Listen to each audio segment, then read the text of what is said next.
Night and day, it rained the whole day till on Sunday. I'm waiting for a shining day. Might be singing, might be Si dokter itu tidur. Assalamualaikum warahmatullahi wabarakatuh. Selamat pagi teman-teman semua. Perkenalkan, nama saya Suci Salsabila Ramadhani dari kelas 2D dengan NIM 234110742. Pada video kali ini, saya akan membahas tentang sistem reka medik yang terdapat di rumah sakit, puskesmas, serta praktik mandiri bidan. Apa sih itu reka medik? Reka medik itu adalah sebuah formulir yang berisi catatan baik anamnesa, pemeriksaan fisik, maupun diagnosa dan tindakan yang diberikan kepada klien selama pengobatan, baik yang rawat inap, rawat jalan, maupun yang mendapat pelayanan darurat.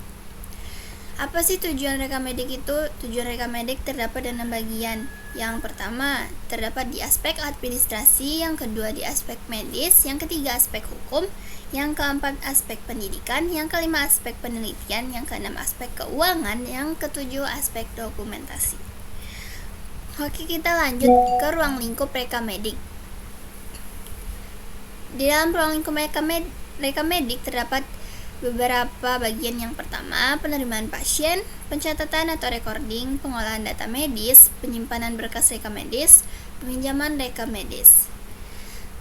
Selanjutnya kita masuk ke sistem pengumpulan data di rumah sakit. Ada beberapa jenis pencatatan pasien yang dirawat di rumah sakit, yaitu catatan medis umum, formulir rujukan, tingkatan pasien bulan, serta kematian.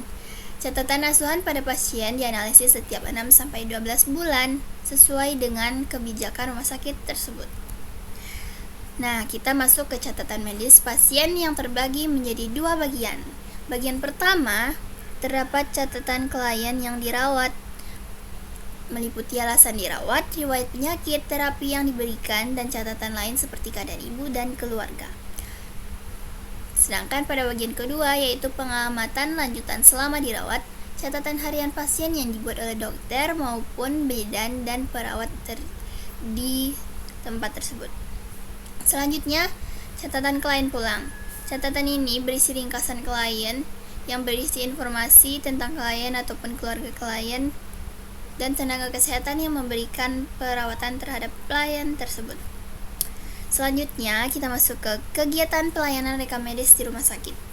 Yang pertama, penerimaan pasien, pencatatan, penggolongan data, penyimpanan, dan pengambilan atau peminjaman berkas. Nah, ini teman-teman bisa melihat di sini terdapat contoh reka medis di rumah sakit. Ini ada formulir reka medis umum. Terdapat lembar masuk dan keluar yang berisi data pasien serta diagnosa lengkap dengan tenaga kesehatan yang menangani pasien tersebut. Oke, kita masuk ke materi selanjutnya, yaitu sistem pengumpulan data di puskesmas. Tidak jauh berbeda dengan sistem pengumpulan data reka medis yang ada di rumah sakit.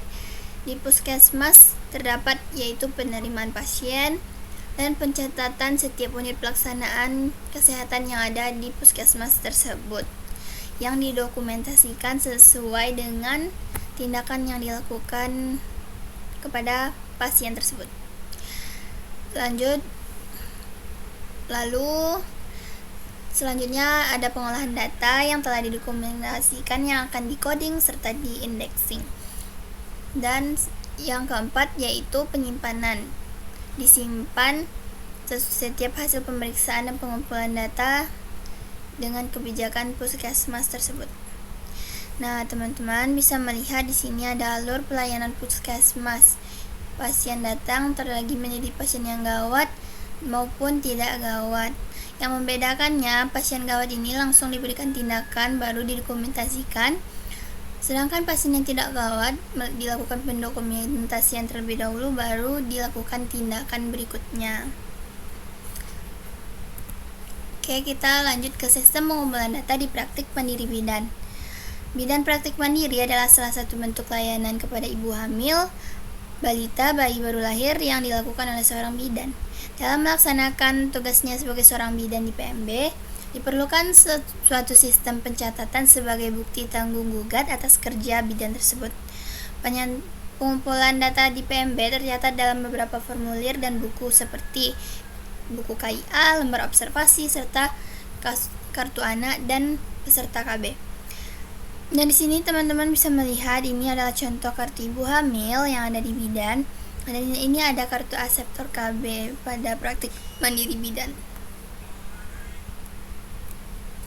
Nah, selanjutnya sistem rawat jalan terbagi menjadi 3 bagian, yaitu pasien baru, pasien lama, dan pasien gawat darurat.